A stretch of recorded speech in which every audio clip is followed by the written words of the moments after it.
Friends, बाल मंदिर के इस YouTube चैनल पर आप सबका एक बार फिर से हार्दिक स्वागत है।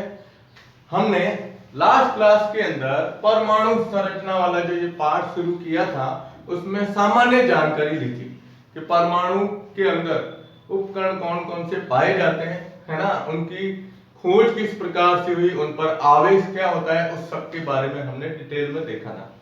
आज हम जो टॉपिक शुरू करने जा रहे हैं वो है कि जो परमाणु है, परमाणु को समझने के लिए कई प्रकार से कई वैज्ञानिकों ने अलग अलग तरीके से उसकी खोज के लिए अपने सिद्धांत दिए, अपने परमाणु मॉडल दिए, ताकि परमाणु की जो संरचना है उसको सरलता से समझा जा सके। ठीक है, अब 9th क्लास के अंदर और 10th क्लास के अंदर इसमें 4 मॉडल कॉमन दिए गए। ठीक है ना, देखो हम इसके अंदर सबसे पहला परमाणु मॉडल जो पढ़ेंगे वो है डाल्टन का परमाणु सिद्धांत। डाल्टन परमाणु सिद्धांत के बारे में पढ़ेंगे। ठीक है, फर्स्ट पॉइंट इसका। ओके, दूसरा हम पढ़ेंगे सर जे थॉमसन परमाणु मॉडल। जो सबसे पहले परमाणु मॉडल दिया गया था कि परमाणु किस प्रकार से दिखाई देगा, वो ये थे, और इनका पूरा नाम था Joseph John Thomson. Joseph John Thomson था। ठीक है, ये मॉडल दिया गया था 1808 में और 90 साल बाद ये मॉडल दिया गया 1898 के अंदर। ठीक है, फिर तीसरा हम पढ़ेंगे रदरफोर्ड परमाणु मॉडल। कौन सा? रदरफोर्ड परमाणु मॉडल रदरफोर्ड के द्वारा दिया गया था, और ये आपने पढ़ा है सोने की पतली पन्नी वाला प्रयोग। ठीक है, चौथा आएगा, ये सबसे महत्वपूर्ण माना जाता है, नील्स बोहर परमाणु मॉडल।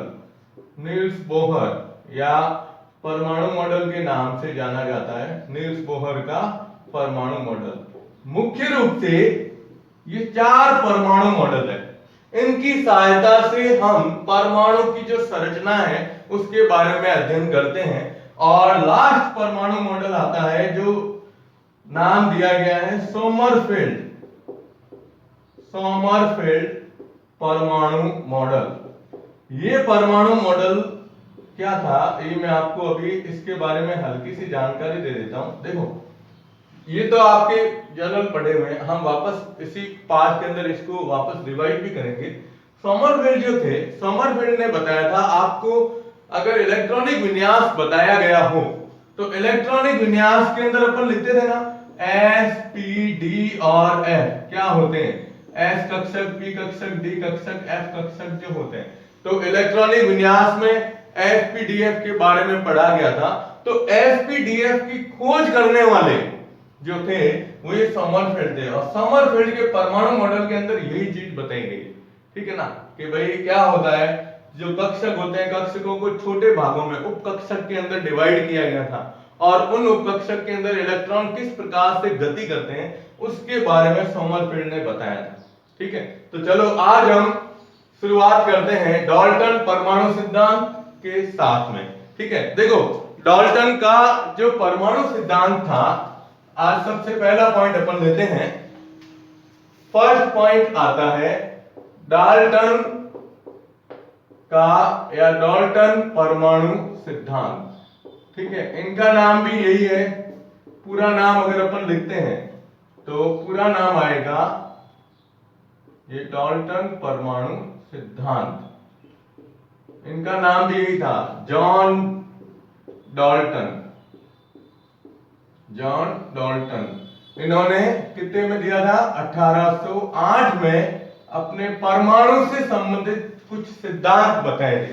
ठीक है, इसका सबसे पहला सिद्धांत था, देखो मैं पॉइंट भी बता रहा हूं इसके अंदर, पहला सिद्धांत था कि पदार्थ जो होता है वो कई छोटे छोटे अविभाज्य कणों से मिलकर बना होता है। अविभाज्य कणों से मिलकर बना होता है, मिलकर बना होता है, जिसे अपन क्या कहते हैं, परमाणु कहते हैं। जिसे क्या कहते हैं, परमाणु कहा जाता है। देखो ये पहला पॉइंट है, वापस सुन लो। अब मैंने क्या किया, किताब के 2 पॉइंट को 1 पॉइंट पे बना दिया। किताब में दिया गया है कि पदार्थ जो होता है वो कई छोटे छोटे कणों से मिलकर बना होता है, जिसे अपन क्या कहते हैं, परमाणु कहते हैं, ठीक है। और दूसरा पॉइंट ये दिया गया है कि वो कण जो होते हैं वो अविभाज्य होते हैं।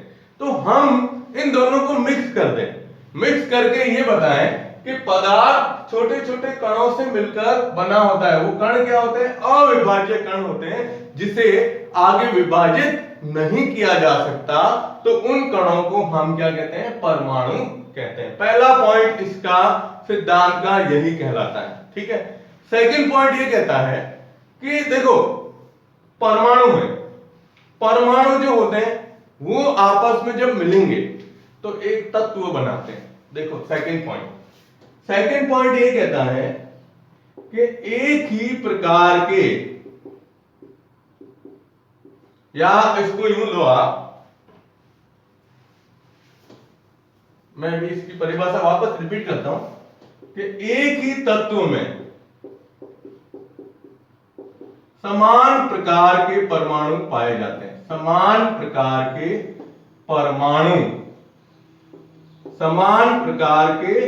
परमाणु उपस्थित होते हैं, इसीलिए इनके भौतिक एवं रासायनिक गुण क्या होते हैं, समान होते हैं। आप देखो इसको कैसे समझ सकते हैं अपन। एक ही तत्व लो आपने 9th के अंदर कई ऐसे समीकरण पढ़े हैं, तत्वों के बारे में पढ़ा है। तत्व क्या होता है, वास्तव में तत्व जो होता है ना, वो ये है कि पदार्थ का वह शुद्धतम रूप जिसे और आगे हम विभाजित नहीं कर सकते, उसे अपन तत्व के नाम से जानते हैं। अब एक ही तत्व है तो एक ही तत्व में परमाणु क्या होंगे, एक जैसे होंगे। जैसे मैं आपको कहूं कि जैसे ऑक्सीजन है, ऑक्सीजन को अगर अपन लेते हैं तो ये तत्व है, ठीक है ना। लेकिन ऑक्सीजन के तत्व में सभी परमाणु किसके होंगे, ऑक्सीजन के ही होंगे।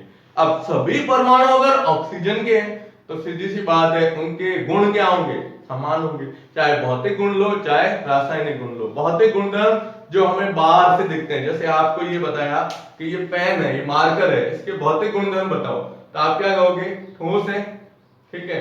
आकार कैसा है इसका, बेलनाकार आकार है। रंग देखते हो सफेद है, ब्लू कलर का है ना। तो ये हो गए इसके भौतिक गुणधर्म। और जब रासायनिक गुणधर्म मतलब ये किस प्रकार से क्रिया करता है किसी दूसरे से। अब ये पेन तो क्रिया नहीं करता, लेकिन पेन के अंदर ये जो स्याही भरी हुई है ये क्या है, रासायनिक पदार्थ से मिलकर, हालांकि ये पेन भी क्या है, रासायनिक पदार्थ से ही बना हुआ है, प्लास्टिक है ना। तो यहां हम ये कहते हैं कि एक ही तत्व में समान प्रकार के परमाणु उपस्थित होते हैं, इसलिए इनके भौतिक एवं रासायनिक गुणधर्म हमेशा क्या होंगे, समान होंगे। और अगर अपन अलग अलग तत्वों को लेते हैं, देखो पहले एक तत्व की बात की, ठीक है, फिर इन्होंने दूसरा पॉइंट बताया इसी के अंदर, इसी से संबंधित, कि भिन्न भिन्न तत्वों के या भिन्न भिन्न तत्वों में भिन्न भिन्न परमाणु उपस्थित होने के कारण इनके भौतिक एवं रासायनिक गुण क्या होते हैं, भिन्न भिन्न होते हैं। देखो आप, हमारे पास पहले ऑक्सीजन था, ऑक्सीजन की बात की तो हमने कहा कि ऑक्सीजन जो होता है, ऑक्सीजन के तत्व में ऑक्सीजन परमाणु है सारे। अब उस तत्व की तुलना दूसरे तत्व से कीजिए आप, दूसरे तत्व से कैसे, जैसे नाइट्रोजन से कर दो या कार्बन से कर दो या एल्यूमिनियम से कर दो, तो क्या होगा, ऑक्सीजन लिया और दूसरा जैसे अपन ने एल्यूमिनियम लिया, तो एल्यूमिनियम के तत्व है तो उसमें सारे कौन से परमाणु होंगे, एल्यूमिनियम के होंगे, ठीक है। दूसरा ऑक्सीजन लिया है, अब दो अलग अलग तत्व लिए, ध्यान से सुनिएगा, दो अलग अलग तत्व लिए हमने, तो दोनों तत्वों के भौतिक और रासायनिक गुण ऑटोमेटिकली क्या हो जाते हैं, भिन्न भिन्न हो जाते हैं, है ना। यानी पहला इसमें देखो, इसमें हमने ऑक्सीजन का उदाहरण लिया, इसमें एल्यूमिनियम का उदाहरण लिया। एल्यूमिनियम तत्व है, इसमें किसके परमाणु होंगे? एल्यूमिनियम के। ऑक्सीजन तत्व है तो ऑक्सीजन में किसके परमाणु होंगे? ऑक्सीजन के। अब दोनों तत्वों में परमाणु अलग अलग है तो उनके गुण भी क्या होंगे? अलग अलग होंगे। ठीक है, तो देखो पहले हमने बात की, इसको यूं समझिए, पहले बात की एक परमाणु की, परमाणु जुड़े, किसका निर्माण किया? तत्व का। ठीक है, फिर हमने तत्व लिया, तत्व के बाद एक अन्य तत्व की तुलना कर दी। ठीक है, यानी पहले एक परमाणु लिया, परमाणु से एक तत्व बनाया, इस तत्व से फिर दूसरे तत्व की तुलना की, और जब दोनों को जोड़ोगे तो इसका डी पॉइंट बनेगा और वो होता है यौगिक। क्या नाम होता है? यौगिक के नाम से। ठीक है ना, तो आप इसका स्क्रीनशॉट ले लो पूरा। ओके, अब देखो इसका आगे वाला पॉइंट, इसका आगे वाला पॉइंट ये कहता है कि अभी हमने कहा कि भिन्न भिन्न तत्व है, तो भिन्न भिन्न तत्वों को अगर हम ये डाल्टन ने यही बताया था, देखो सी हो गया। अब डी पॉइंट ये कहता है कि भिन्न भिन्न तत्व जो होते हैं वह सरल अनुपात में जुड़कर, सरल अनुपात में जुड़कर और किसका निर्माण करते हैं? यौगिक का निर्माण करते हैं। किसका निर्माण करते हैं? यौगिक का निर्माण करते हैं। ये किसने कहा था? डाल्टन ने। कौन से अनुपात में बताया? सरल अनुपात में। और आपको पता है ना, आपने यौगिक पढ़ा है, तो हम जब यौगिक की परिभाषा बताते हैं तो यौगिक की परिभाषा हमेशा ये कहते हैं दो समान या असमान, विशेष तौर पे असमान का उपयोग किया जाएगा कि असमान तत्व एक निश्चित अनुपात में जुड़कर और एक यौगिक का क्या करते हैं? निर्माण करते हैं। अब दो भी ले सकते हो, दो से ज्यादा भी ले सकते हो, कुछ भी। जैसे अपन उदाहरण लेते हैं, देखो C6H12O6। अब इनका सरल अनुपात लो आप। सरल अनुपात ये क्या है? सूत्र किसका है? ग्लूकोज का। ठीक है, अब देखो आप ये क्या कह रहा है? भिन्न भिन्न तत्व, इसमें कार्बन भी है, हाइड्रोजन भी है और ऑक्सीजन भी है ना। अब आप इसका सरल अनुपात लो तो इन तीनों में कौन संख्या 6 कॉमन आ रही है, तो 6 का भाग तीनों में जाएगा, तो C का कितना हुआ? 1, हाइड्रोजन कितने हुए?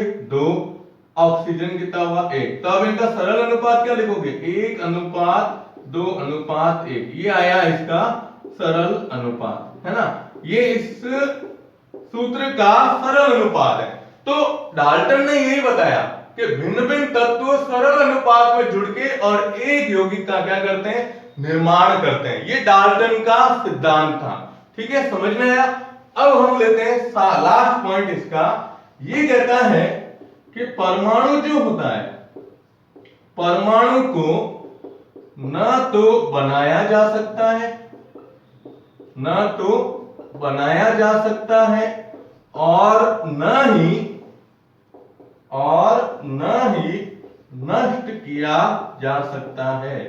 नष्ट किया जा सकता है। इसे केवल हम ये कह सकते हैं रासायनिक क्रियाओं द्वारा, केवल रासायनिक क्रियाओं द्वारा एक रूप से, इसमें एक रूप से दूसरे रूप में क्या कर सकते हैं? बदला जा सकता है या परिवर्तित किया जा सकता है, परिवर्तित कर सकते हैं। अब आप देखो, ये इसका सबसे महत्वपूर्ण पॉइंट था। डाल्टन ने ये कहा कि परमाणु जो होते हैं, परमाणु को न तो हम तोड़ सकते हैं, न इसे बना सकते हैं, केवल रासायनिक क्रियाओं द्वारा इसे एक रूप से दूसरे रूप में क्या किया जा सकता है? बदला जा सकता है। और यही नियम आपने पढ़ा होगा ऊर्जा वाले टॉपिक के अंदर, कि जो ऊर्जा थी, ऊर्जा संरक्षण का नियम जिसे कहते हैं, जिसमें बताया गया है कि ऊर्जा को न तो हम नष्ट कर सकते हैं और न ही क्या कर सकते हैं? उत्पन्न कर सकते हैं। उसे केवल एक रूप से दूसरे रूप में बदला जा सकता है। तो उसी तरीके से डाल्टन का सिद्धांत यही कहता है कि परमाणु को न तो बनाया जा सकता है और ना ही क्या किया जा सकता है, नष्ट किया जा सकता है। इसे केवल रासायनिक क्रियाओं द्वारा एक रूप से दूसरे रूप में क्या कर सकते हैं, हम परिवर्तित कर सकते हैं। तो देखो आप ध्यान से, पहला पॉइंट अविभाज्य कण, दूसरा पॉइंट समान, एक ही तत्व है तो परमाणु समान होंगे। तीसरा भिन्न भिन्न तत्वों के परमाणु क्या होते हैं, अलग अलग होते हैं, तो उनके गुणधर्म भी क्या होते हैं, अलग। चौथा तत्व आपस में जुड़ के निश्चित या सरल अनुपात में जुड़ के और किसका निर्माण करते हैं, यौगिक का निर्माण करते हैं। और लास्ट ये दिया गया है, परमाणु को न तो बनाया जा सकता है और न ही नष्ट किया जा सकता है, इसे केवल एक रूप से दूसरे रूप में बदल सकते हैं। ये इस परमाणु मॉडल के मुख्य बिंदु है, किसके, डाल्टन परमाणु सिद्धांत के। अब इन्होंने जब ये सिद्धांत दिया तो आपको पता है ना, हम कोई भी चीज पढ़ते हैं, किसी भी परमाणु मॉडल के बारे में पढ़ते हैं, तो हमेशा उसकी कुछ न कुछ कमियां होती है, ठीक है। तो इसकी भी मैं 2 कमियां बता रहा हूं, ज्यादा तो नहीं, 2 या 3 कमियां ही बता देता हूं आपको। तो पहले आप इसका स्क्रीनशॉट ले लो। ओके, अब देखो इसकी कमी ये थी सबसे बड़ी कि इन्होंने कहा परमाणु जो है वो अविभाज्य कण है। क्या है, अविभाज्य कण, है ना। तो अविभाज्य कण है तो इसका मतलब आप क्या कह सकते हो, इसके अंदर अपन क्या कहेंगे,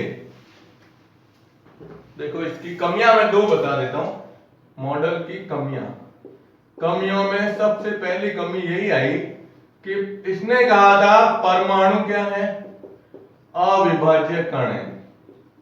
क्या है, अविभाज्य कण है। लेकिन आगे वर्ड आता है, लेकिन परमाणु जो होता है वो मुख्य रूप से इलेक्ट्रॉन, प्रोटॉन और किसमें, न्यूट्रॉन से मिलकर बना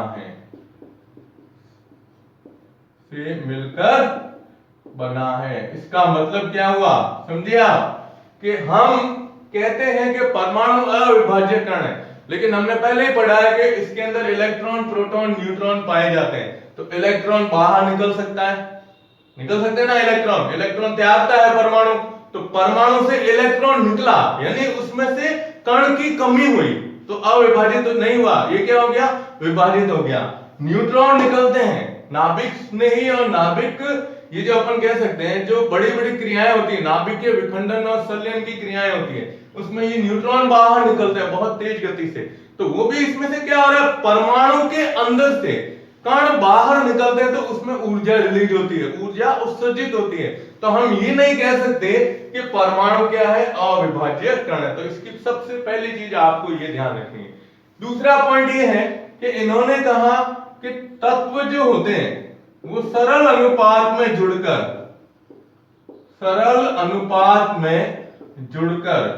और क्या बनाते हैं, यौगिक बनाते हैं, लेकिन ये आवश्यक नहीं है, क्यों, क्योंकि मैं आपको एक सूत्र बताता हूं, C12H22O11। अब ये किसका सूत्र है, शर्करा का। क्या आप इसमें बता सकते हो कि ये सरल अनुपात में, देखो कार्बन कितने हैं 12, हाइड्रोजन कितने हैं 22, ऑक्सीजन कितने हैं 11। अब इसका सरल अनुपात निकाल सकते हो आप, नहीं निकाल सकते, क्यों, इसमें देखो आप भाग भी देते हो 2 का, तो इधर C11H11 आएंगे, लेकिन ऑक्सीजन कितने हो जाएंगे 6, ये 5.5 हो जाएंगे, यानी सरल अनुपात में नहीं प्राप्त होता है। तो ये भी आपको ध्यान में रखना है कि डाल्टन की ये कमी थी कि सभी तत्व सरल अनुपात में जुड़कर कभी यौगिक का निर्माण नहीं करेंगे, इनके अंदर अनुपात भिन्न भी हो सकता है, ठीक है। और तीसरा पॉइंट ये था कि परमाणु और अणु में क्या अंतर है, मैं अंतर को डाल्टन नहीं समझा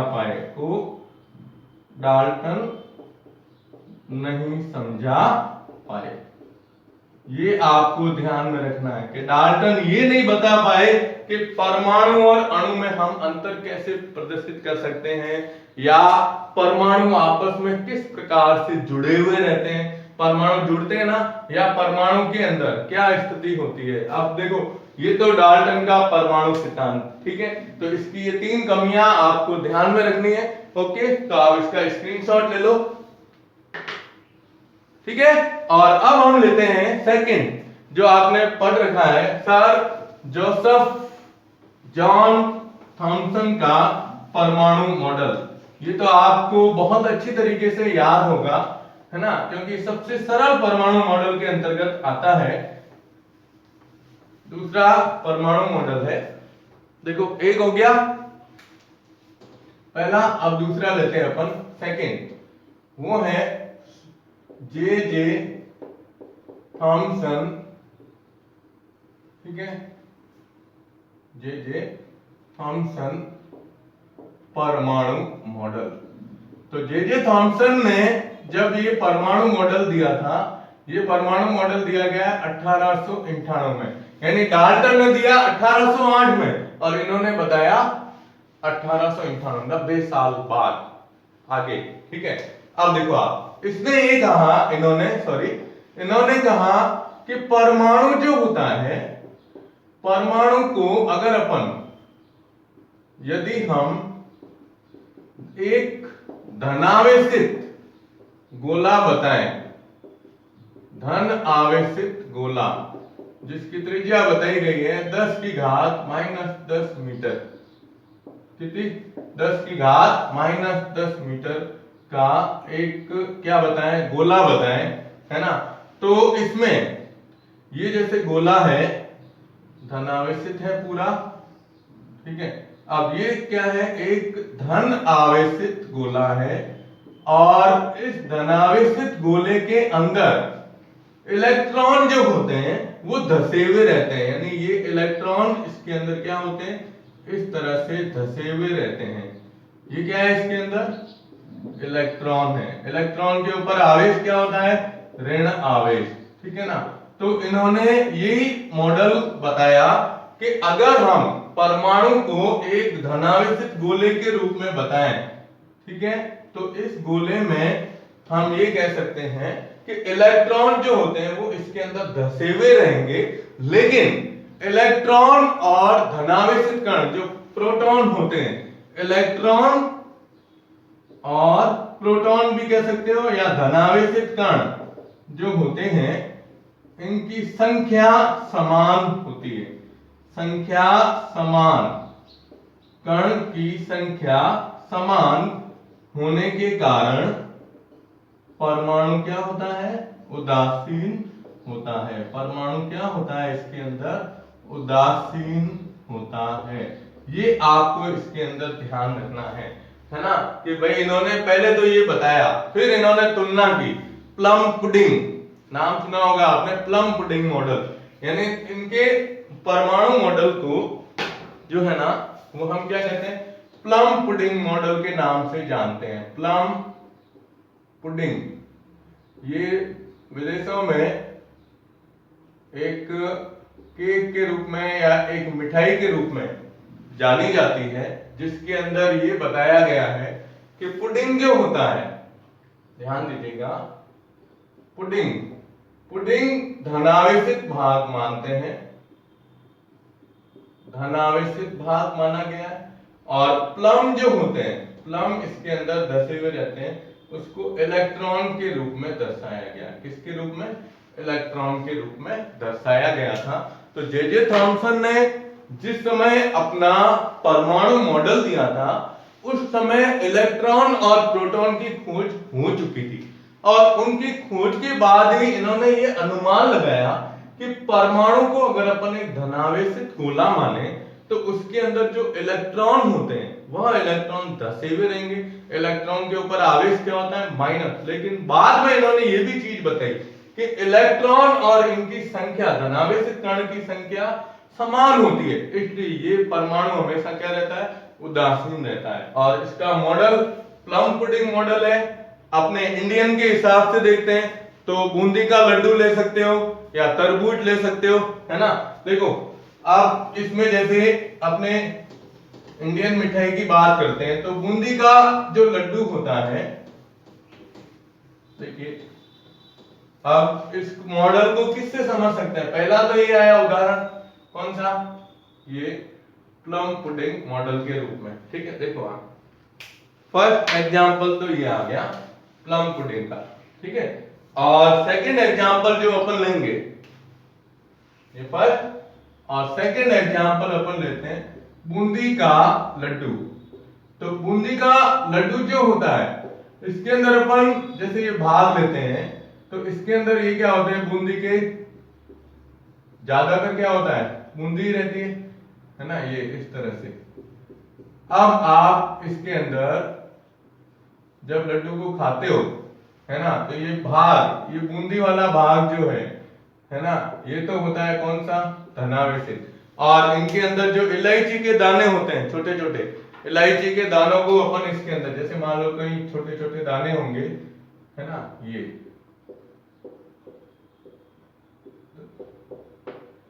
तो ये इलायची के जो दाने हैं, ये इलायची के दाने, ये दाने किसके रूप में लिखे जाते हैं, इलेक्ट्रॉन के रूप में बताए जाते हैं, ठीक है।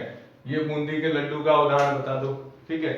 या हम तीसरा उदाहरण जैसे ले तरबूज का, तो तरबूज का लाल भाग होता है अंदर खाने का, तो खाने वाला भाग जो होता है वो तो क्या होगा, धनावेशित भाग। और तरबूज के अंदर जो छोटे छोटे बीज होते हैं, उन बीज को इलेक्ट्रॉन के रूप में भी बता सकते हो, है ना।